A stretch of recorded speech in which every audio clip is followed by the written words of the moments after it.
Bienvenue sur Info 83, notre rendez-vous avec l'Ordre des avocats de Toulon. Nous allons évoquer aujourd'hui le surendettement avec notre invité, Maître James Turner. Bonjour, Maître James Turner, Bonjour. avocat au barreau de Toulon. Nous allons, comme je l'ai dit, donc évoquer le surendettement, dont le nombre de dossiers, je vais donner quelques chiffres pour commencer, a chuté de 26% en 2020, comparé à l'année précédente, donc 2019. Selon le dernier rapport sur l'évaluation des risques du système financier français de la Banque de France, ce qui s'expliquerait par une baisse des crédits de la consommation et la prudence des Français pendant la crise Covid 2020-2021. Dans le détail, 97 552 dossiers de surendettement ont été déposés à la Banque de France en 2020 en France contre 132 624 en 2019. On aime bien donner des chiffres, alors on les donne. Maître James Turner, qu'est-ce que le surendettement? Ça sera notre première question. Comprendre ce qu'est le surendettement. Le surendettement, c'est une procédure quand même qui est plutôt complexe, mais qui présente des avantages pour les débiteurs susceptibles d'en bénéficier.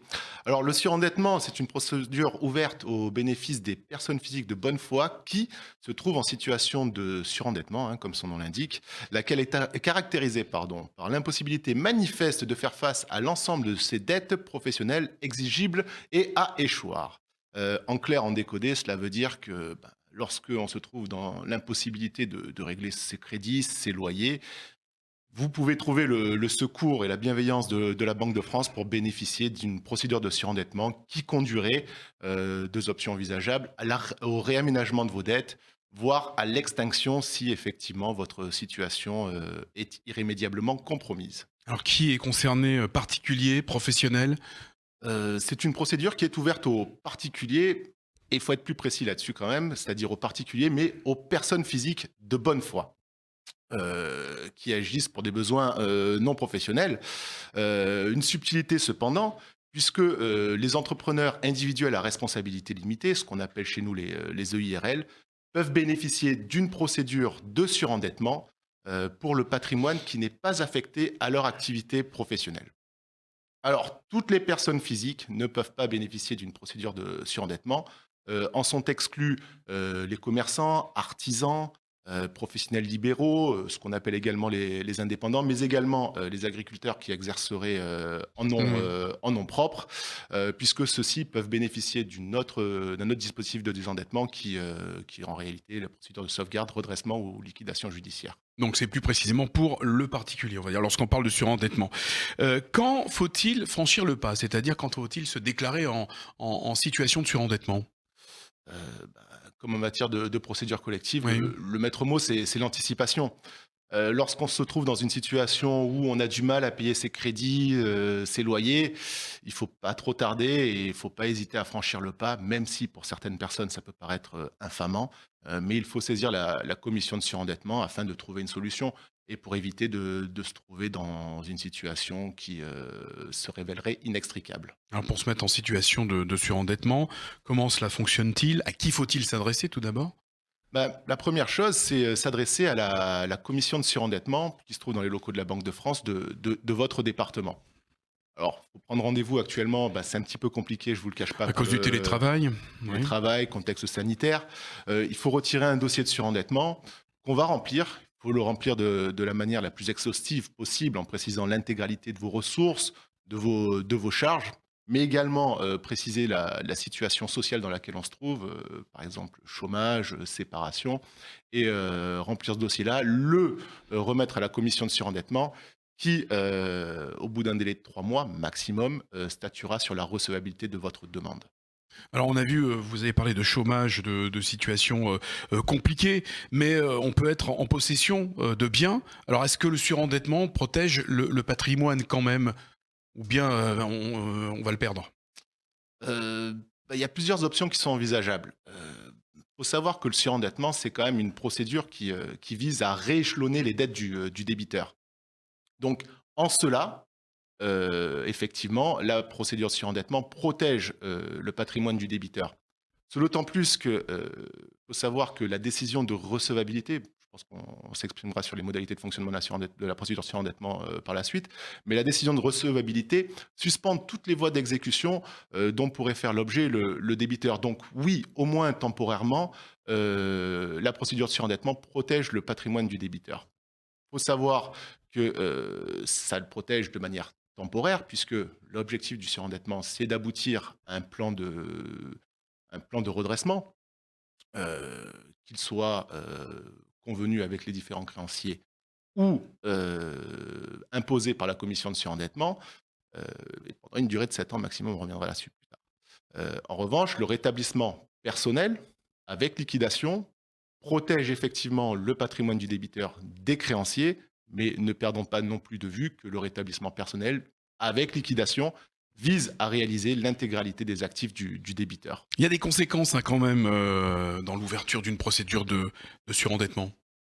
Oui, alors ça présente des intérêts pour le débiteur, en ce sens que, ben, comme on l'a dit tout à l'heure, la procédure la décision de recevabilité et d'éligibilité à la procédure de surendettement a pour effet de suspendre toutes les voies d'exécution dont pourrait faire l'objet le débiteur. Alors, par voie d'exécution, on entend saisie des rémunérations, malheureusement c'est le cas de beaucoup de débiteurs surendettés, mais également les procédures d'expulsion, ce qui est un avantage non négligeable.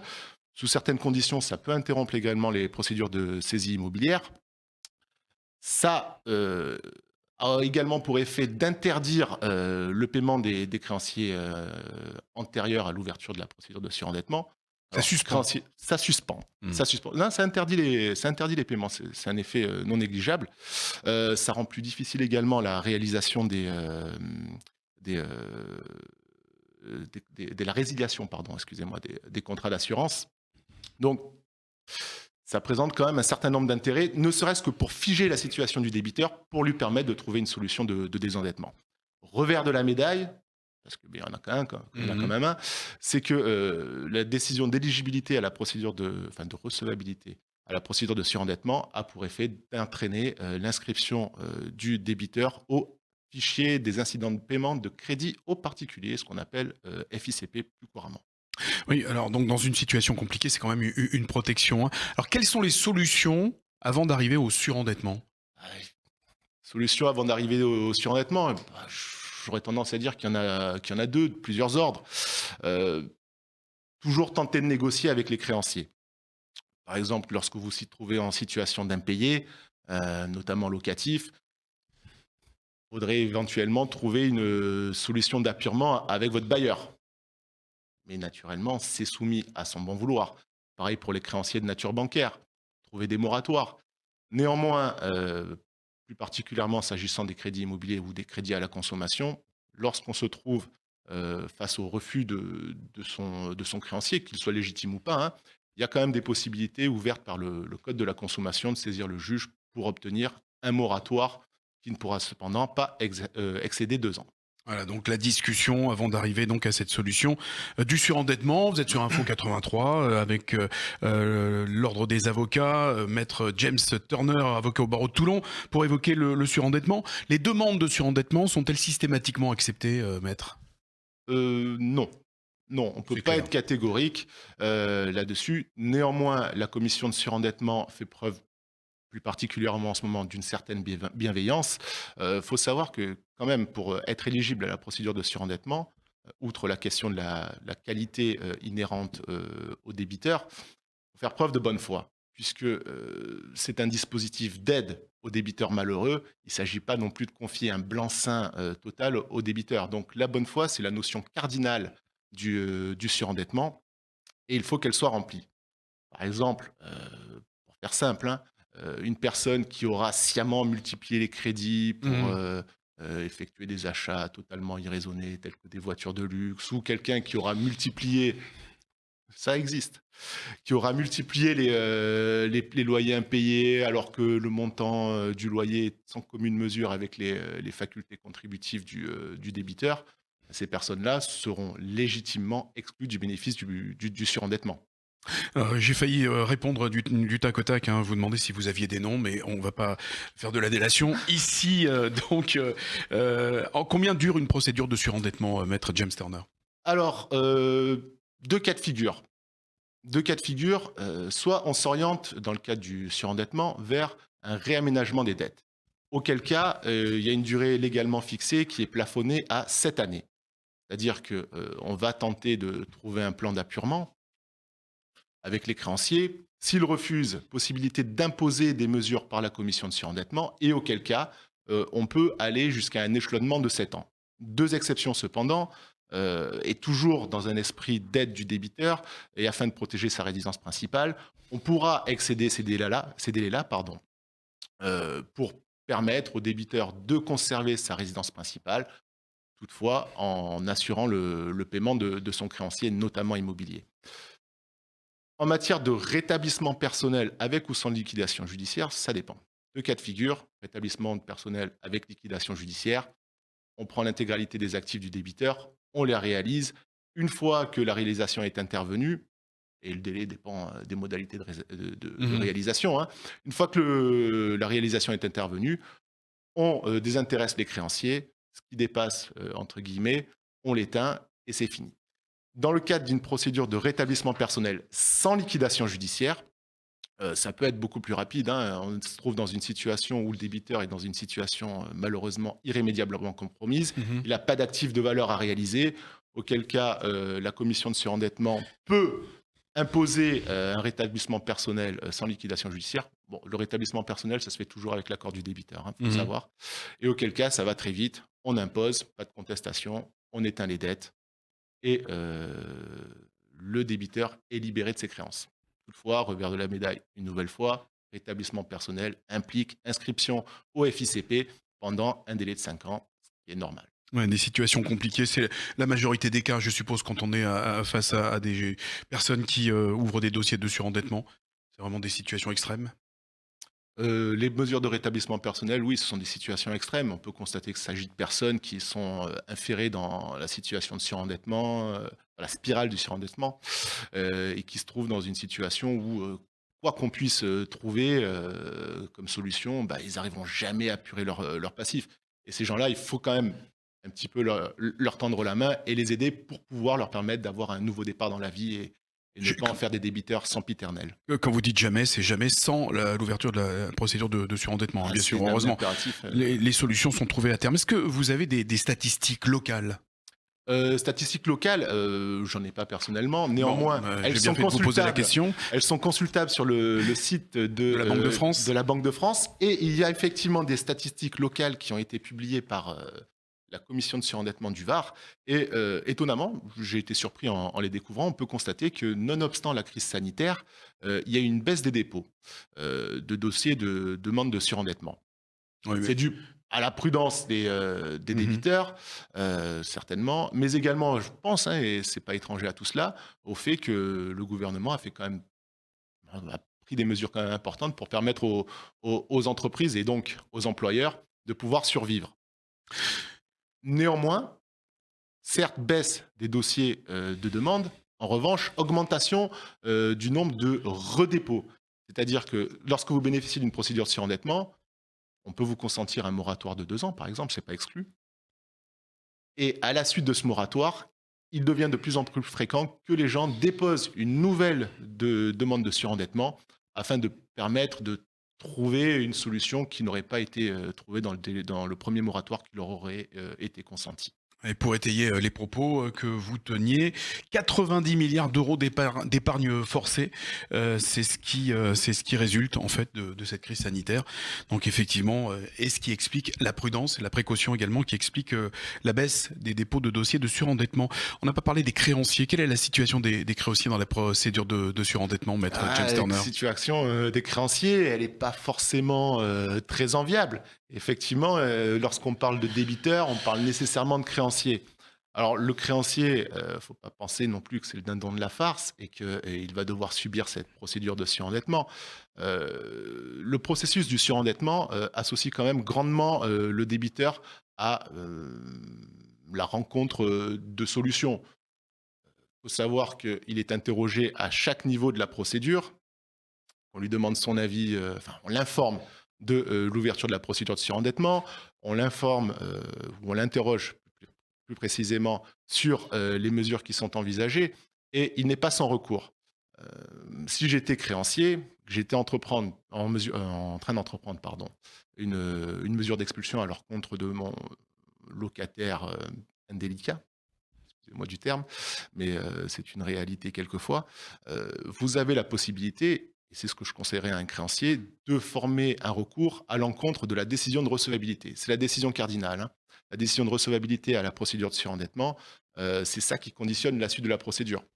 Vous pouvez parfaitement invoquer la mauvaise foi de votre débiteur qui aurait multiplié les loyers, si vous, les loyers impayés, pardon. Si vous êtes banquier, vous avez la possibilité d'invoquer la, la situation de surendettement Mmh. volontairement créée de mauvaise foi Oui, par parce que votre débiteur. en fait, ce qui se passe, maître, hein, je vous coupe, pardon, mais le surendettement pour un particulier intervient un petit peu comme une sauvegarde pour une entreprise, c'est ça? Ça y ressemble grandement, oui. Oui. Ça bloque. Ça bloque, ça bloque. Donc du côté des créanciers, pas On- content, hein. Donc il y a un c'est surendettement, c'est une c'est- problématique supplémentaire. Exactement. C'est d'autant plus que lorsque vous avez fait des frais pour entreprendre une mesure d'exécution, vous entendez qu'elle arrive jusqu'à son terme. Et il est difficilement audible pour un créancier, plus particulièrement pour les créanciers particuliers. C'est-à-dire, je parle du bailleur qui est victime d'un surendettement, alors que le loyer qu'il est censé percevoir, c'est sa retraite. Je veux dire, ça a des incidences non négligeables. Mais donc, possibilité de contester la décision de recevabilité, mais également possibilité de contester l'orientation du dossier. Comme on vous l'a dit en propos liminaire, possibilité d'orienter vers un rétablissement et un réaménagement des créances, Mmh. mais également orientation vers un rétablissement personnel. Alors, rétablissement personnel, extinction des dettes à terme. Ça peut être compliqué pour un créancier particulier que d'entendre que les dettes de son débiteur et donc votre créance va être éteinte. Donc, possibilité de contester cette orientation-là, s'il était avéré que des actifs dont vous avez connaissance n'ont pas été pris en compte et qui auraient été malicieusement cachés par le débiteur.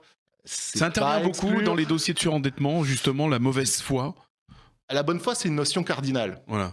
C'est une notion cardinale. Mais moi, je Certes, parlais de mauvaise foi, donc vous la constatez assez régulièrement, on ne peut pas sans donner de généraliser. nom, hein. Non, Encore une on fois. ne peut pas généraliser Je suis obsédé par la les noms. mauvaise foi. Non, mais en droit civil, la bonne foi se présume. Mais effectivement, lorsqu'on présente un dossier de surendettement, ça se fait de manière unilatérale. Vous avez uniquement le débiteur qui vous présente sa version. Pour établir un semblant de contradictoire, il est parfaitement légitime que le créancier soit entendu. Puisque entendre dire un débiteur, j'ai beaucoup de crédit, oui, pourquoi avez-vous beaucoup de crédit? Peut-être parce que vous avez peut-être un petit peu trop tiré sur la corde. Ouais. Voilà. Donc c'est un juste revers de la médaille, il faut trouver un équilibre. Parfait, merci. Donc concernant ce dossier du surendettement, si vous avez des questions à poser, vous pouvez nous les poser sur questions au singulier ou au pluriel d'ailleurs, @info83.fr, notez cette adresse mail. On se fera un plaisir de transmettre à maître James Turner qui était donc notre invité, avocat au barreau de Toulon d'ailleurs. Vous pouvez le consulter si vous avez directement des questions à lui poser, à lui formuler. Merci maître. Merci à vous. Merci de nous avoir suivis sur Info 80.